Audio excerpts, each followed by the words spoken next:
BJP Vijay సంకల్ప సమావేశంలో BJP MP Etela Rajender కీలక వ్యాఖ్యలు చేశారు. 33 జిల్లాలు చేస్తున్నప్పుడు సికింద్రాబాద్ని ఎందుకు జిల్లా చేయలేదని ప్రశ్నించారు. ఇవాళ మాట్లాడుతున్న వాళ్ళు ఆ రోజు మంత్రులుగా ఉన్నారని అన్నారు. ఇప్పుడు మల్కాజ్గిరి బ్రాండ్ లేదంటున్నారు. ఇది మల్కాజ్గిరి ప్రజలను అవమానపరచడమే అంటున్నారు ఈటెల. మినీ ఇండియాగా ఉన్నటువంటి మల్కాజ్గిరి కార్పొరేషన్గా చేయడమే సబబన్నారు. ఇప్పుడు సికింద్రాబాద్ కార్పొరేషన్ డిమాండ్ చేస్తున్న తలసాని అప్పుడు మంత్రిగా ఉన్నారని, సమస్యలపై పోరాటం చేయలేక పేర్ల మీద పోరాటం చేస్తున్నారని అన్నారు. మల్కాజ్గిరి జిల్లా రాష్ట్రంలోనే పెద్ద జిల్లా.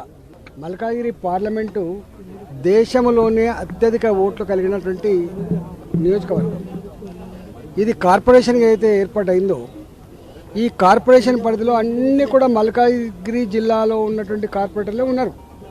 వాళ్ళని తీసుకుపోయి సికింద్రాబాద్లో కలపాలనేటువంటి డిమాండ్ కాదు. సికింద్రాబాద్ యొక్క గొప్పతనం కానీ సికింద్రాబాద్ పేరు పెట్టాలనే దానికి మేము వ్యతిరేకం కాదు. కానీ ఇవాళ మల్కాజ్గిరి సెగ్మెంట్లో ఉన్నటువంటి అన్ని డివిజన్లు మల్కాజ్గిరి జిల్లాలోనే ఉన్నాయి. దాన్ని తీసుకొచ్చి ఒక ఎడ్జ్కి కలపాలనే డిమాండ్ ఏందో దీన్ని నేను వ్యక్తిగా సపోర్ట్ చేయట్లేదు. వీళ్ళు ఎన్ని జిమ్మిక్కులు చేసినా బీఆర్ఎస్ పార్టీకి ఇక్కడేం లేదు, నా అక్కడేం లేదు. వాళ్ళకి కత్తి కాదు, నెత్తి కాదు, వాళ్ళకి వేస్తే వచ్చేది ఏం లేదు. కాబట్టి కాంగ్రెస్ పార్టీకి అయితే రేవంత్ రెడ్డికి ₹1 ఇచ్చే స్థాయిలో లేడు. కాబట్టి ఇవాళ అంతో ఇంతో ఈ పట్టణాలలో డెవలప్మెంట్ రావాలంటే ఇప్పటికే స్మార్ట్ నగరాలపై డెవలప్మెంట్ వచ్చినాయి, మీకు తెలుసు. ఇవాళ అమృత నగరాలపై డెవలప్మెంట్ వచ్చినాయి. ఇవాళ పర్ క్యాపిటల్ నిధులు వస్తూ ఉన్నాయి. ఇవాళ 15th ఫైనాన్స్ కంపెనీ నిధులు వస్తూ ఉన్నాయి. గ్రామ పంచాయతీలో పనిచేసే సిబ్బందికి కానీ మున్సిపాలిటీలో పనిచేసే సిబ్బంది కానీ జీతాలు ఇవ్వని పడుతున్నారు.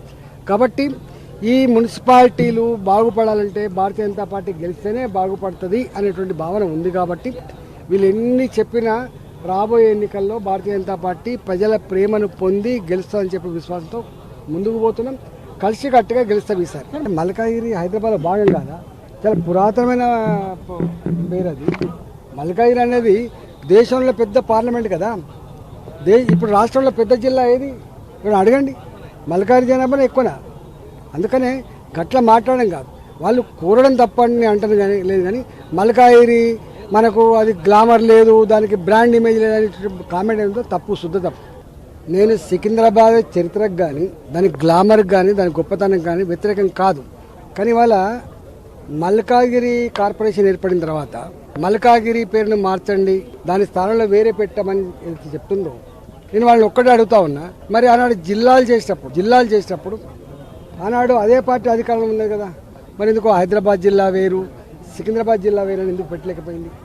ఎందుకు మేడ్చల్ మల్కాజ్గిరి జిల్లాగా పెట్టబడ్డది? వాళ్ళు ఆలోచించుకోవాలి. అంటే ఆనాడే మల్కాజ్గిరి మేడ్చల్ జిల్లా కింద పెట్టబడ్డ జిల్లా రాష్ట్రంలో పెద్ద జిల్లా, ఎక్కువ జనాభా కలిగిన జిల్లా. మల్కాజ్గిరి పార్లమెంట్ అనేది దేశం మొత్తంలో 40 లక్షల ఓట్లు కలిగిన జిల్లా, పార్లమెంటరీ నియోజకవర్గం.